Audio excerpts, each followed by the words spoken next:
The number 56. In the grand scheme of things, it's not an important number. It's not a number that's associated with a whole lot, like unlucky number 13 or lucky number 7. It's just a number. But today, and only today, it has a very small level of importance, because 56 is the amount of guns that are available on Blood of the Dead. 56 guns on one map on Black Ops 4. That's more guns than in the entirety of World at War, Black Ops 1 and Black Ops 2. And today, I am going to be attempting to pack-a-punch every single one of them in one game. This is by far the most ambitious version of this challenge that I've done. I know Cold War obviously has more weapons available on each of its maps, but getting to higher rounds on that game is a breeze. I can't really say the same thing about Black Ops 4, especially on Blood of the Dead. And you might be thinking, but Satch, how do you know you'll need to get to a high round to beat this challenge? Well, let's put it this way. You need, at minimum, 280,000 points just to pack-a-punch the guns. That's not including the purchase of doors, perks, and the box, and we all know how my box look is, so yeah, high rounds are definitely going to be needed to beat this one. And after saying that, I still had no real plan upon loading in. The only plan I had was that I had to spawn with the Welling, because that's the only way to actually get your hands on that gun. Everything else afterwards was basically just me winging it. Of course, getting Pack-a-Punch up and running as quickly as possible was my main target, so that's where I began working on. Round 3, I decided to hit the box just to try and save some points on a war gun, only for me to get the Essex, which is just phenomenal. So the following round, I bought the Vapor. Round 5, I made my way into the prison, but not without first pissing off Brutus beforehand, mainly just so I could steal his key, and by the end of the same round, the main power was on and the shield was built. The next round was Dogs, so I made my way up to the Pack-a-Punch, started collecting my souls, and not long after, the Pack-a-Punch was also up and running, and it's safe to say the confidence was beginning to grow. My first plan of action was to Pack-a-Punch the Welling and get it out of the way, so I started grinding together my points, and by the beginning of round 8, I had a nice chunk of cheddar, and we then had our first Pack-a-Punch on the board. 1 down and 55 to go. The Vapor was also Pack-a-Punched soon afterwards, and it was now that I realised a pretty big problem with Black Ops 4 was the multiple tiers of Pack-a-Punch. Having to spend 15,000 points just to fully upgrade one gun didn't really seem like something I wanted to do, but it was something that I had to do, to even be in with a chance of succeeding. And as it was already in my hands and doing a decent enough job, I chose the Vapor to be that gun, which I know isn't the smartest idea considering some of the weaponry on this map, but we'll get to that later. With some upgrades on the Vapor and us quickly getting through the rounds, perks were needed, so I spent the next few rounds acquiring them, and on round 14, I had all 4 of my perks. Even though I had had a great start to this run, it was now round 16, and I'd only had 2 guns Pack-a-Punch so far, being the Welling and the Vapor. I bought the KN a few rounds prior and kept it with me, but I hadn't upgraded it yet, and it was now that I knew if I didn't start getting a move on, this challenge would never be getting completed. So at the end of the round, off to Pack-a-Punch I go, only to see that it had moved, and then the realization that every time I wanted to Pack-a-Punch, I'd have to go on a treasure hunt for the damn thing. I eventually found it down at the docks and got the KN upgraded and the ICR, now putting our total to 4 out of 56. It was now where I began making some headway with this challenge. The M1927 was up next at the end of round 18, and by the end of round 20, the MX9 and the Essex were also added to the list of upgraded guns, bringing the total to 7, which still doesn't sound that impressive, especially when you factor in the round I was on. After upgrading the Essex, I decided to now switch things up a bit. Instead of trying to Pack-a-Punch a single gun at the end of every round, I was now just going to grind together a whole bunch of points and then upgrade multiple guns at once. It was also now where I really saw just how bad the point system is in Black Ops 4. And I'm not gonna lie, I've never understood the hate for it until right now. Like, this shit sucks. The fact that I can put an entire magazine's worth of ammo into about 20 zombies and only get about 600 points, it's kind of whack. Not even kinda, it's just bad. And knowing I still had 49 guns to go really kind of hurt the soul, you know? However, at the end of round 23, that 49 dropped down to 46 as I hit 10 guns upgraded by getting the GKS, the Auger, and the Sorg all pack-a-punched. Round 25, the total was bumped up to 11 as the RK7 was upgraded, and then the following round the Maddox joined the list, making it 12. And at this point, I realized this was probably an awful mistake of an idea. 12 guns pack-a-punch on round 26. If this was BO2 or BO3, I'd probably have over 20 guns then at this point. It's safe to say I had my work cut out for me. It's now round 30 and I have added 4 more guns to the list, being the Mach 12, the Micro MG, the Double Cross, and the Swordfish, bringing us to a total of 16 out of 56. Only 40 to go. Round 30 itself was a banger of a round for us as I got the MP40, Spitfire, Trebuchet, and the Titan all pack-a-punched.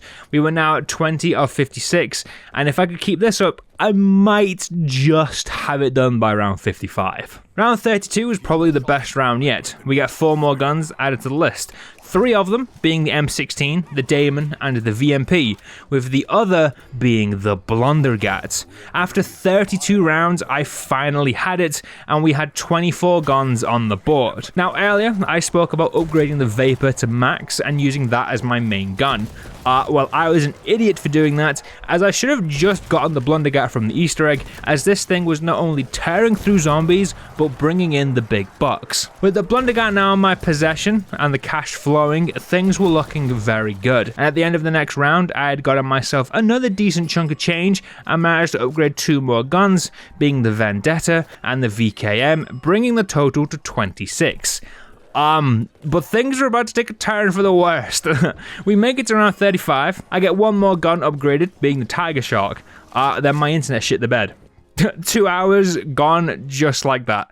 The run was over and my mental was well and truly in the bin. The worst part about this was that these internet issues then lasted all weekend, which is why this video is so late. So, thank you very much, Virgin Media, you tin pots. But I didn't let it stop me. When things were back up and running, so was I. This time, however, I made a few changes. And the main one being I did it in custom mutations. Now, before you lose your heads, I changed one setting. Just one, and that was Pack-a-Punch being active at all times. Meaning the Pack-a-Punch would be in all 3 locations at all times. Basically making it so I didn't have to run all over the joint every 2 rounds, and just to try and save me a bit of time. No other settings were changed, it was still going to be the exact same level of difficulty as the previous attempt, just Pack-a-Punch was more readily available now, which is quite ironic as I didn't get my first gun upgraded until round 14. But, oh well. Anyway, my priorities for this run were a little different. This time I wanted the Blundergat and I wanted it quickly. So I got the Hell's Retriever and the Shield as soon as I could, and around 10 the Blundergat was mine. From here, my second priority was perks, and halfway through round 13, I had all 4 perks, and now I could focus on upgrading guns. The first to go in was the Welling, as previously mentioned. Funnily enough, I opted to not pack-a-punch the Blundergat next, and in fact, gun number 2 was the Essex. In fact, the Blundergat wasn't upgraded until round 18, and actually became gun number 4 on the list, as the round prior I upgraded the RK7. Even though I thought this run was going way better than the last, I was in a very similar position as the last run when it came to the amount of pack-a-punches on the same-ish rounds. But that was soon to change. Round 21, 3 more guns were pack-a-punched, being the MX9, the Mach 12, and the Vapor. 7 down, 49 to go. By round 28, 10 guns had been upgraded, and they consisted of the Zweihander, GKS, Swordfish, Ballistic Knife, the KN, the VMP, the Cordite, the Mozu, and the Auger. Safe to say, I was making my way through the list of guns pretty nicely. 17 guns down now, with only 39 to go, and this was only the beginning. Between now and round 40, I fly through the guns on this map. Round 29 saw the ICR and the Spitfire make their return to Pack-a-Punch. Round 30, the Daemon and the Locust were also Pack-a-Punched. And the new addition to the video being the Locust was actually very good. I've just done a round 50 attempt with this gun on Black Ops 3, but Black Ops 4, just with a tier 1 Pack-a-Punch, it is insane. I might actually have to revisit that one soon, you know? Round 33 didn't just see guns get Pack-a-Punched, it also saw me take a down. I take out a wave of zombies, and as they all respawn, I get caught with my pants down, and well, you know the rest. To make me feel better at the end of the round, I get the SORG, M1927, the Maddox, the Trebuchet, Cap 45, and the Ray Gun upgraded. And with just those upgrades, I had gone up another 10 guns, bringing the total to 27 out of 56. Round 35 sees only one upgrade, but it was a pretty important one as I get the Peacekeeper Pack-a-Punched. But with that upgrade, I was now halfway done. 28 guns down, 28 to go. Round 36 saw the Rampage, Paladin and the Orgus get Pack-a-Punched. It also saw me get shafted by the box several times as I was now starting to see more and more already completed guns from the box, which was a bit of a worry, especially where my box luck is concerned. Round 37, there was only one upgrade, being the escargot, as the box was being a bitch this round. But we are now at 32 of 56 guns completed. Round 38 was a bit of a different round as I not only got the AN-94 and the Hitchcock upgraded, but also the Hellion. The Hellion that I decided to keep. Things were starting to get tough, the Blundergat was falling a little short on damage and ammo, and I knew I needed something else to help with the killing, zombies part, and there was no better weapon for that than the Hellion. Although I didn't have PhD and was now terrified of accidentally blowing myself up. The Hellion was doing me well, it protected me well enough and got me into round 41, where I saw the ABR get upgraded, and I then pulled the Raygun Mark II out of the box, and I swapped it out for the Hellion. I know that might not have been the most popular thing to do, but the Mark II is just as powerful, granted you can hit those headshots, and I didn't have to worry about blowing myself up anymore. So if you ask me, it's a win-win. The Mark II wasn't the end of my round 41 endeavour, as I also got the Micro MG, the Reaver, and the Double Cross upgraded, which meant I was now at 40 out of 56 guns upgraded, which on any of the older games would probably be enough to be done. But I wasn't done yet. With 16 guns to go, I kept on chugging along. Round 42, I got 3 more weapons upgraded, being the SG-12, the Stingray, which by the way is great in zombies, and the Outlaw. 2 more guns were added the following round, being the Titan and the Switchblade. I wasn't done just yet, as the M16 and the Tiger Shark joined the list around 45.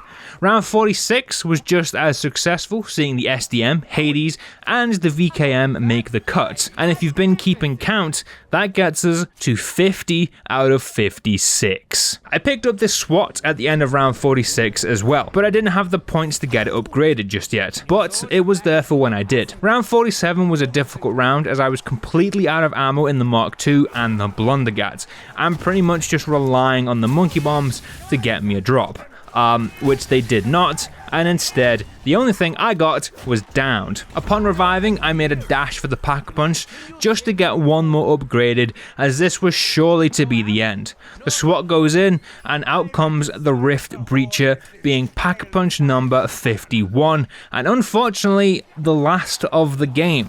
The SWAT was never going to keep me alive on this round, and it all comes to an end with 51 individual guns being upgraded.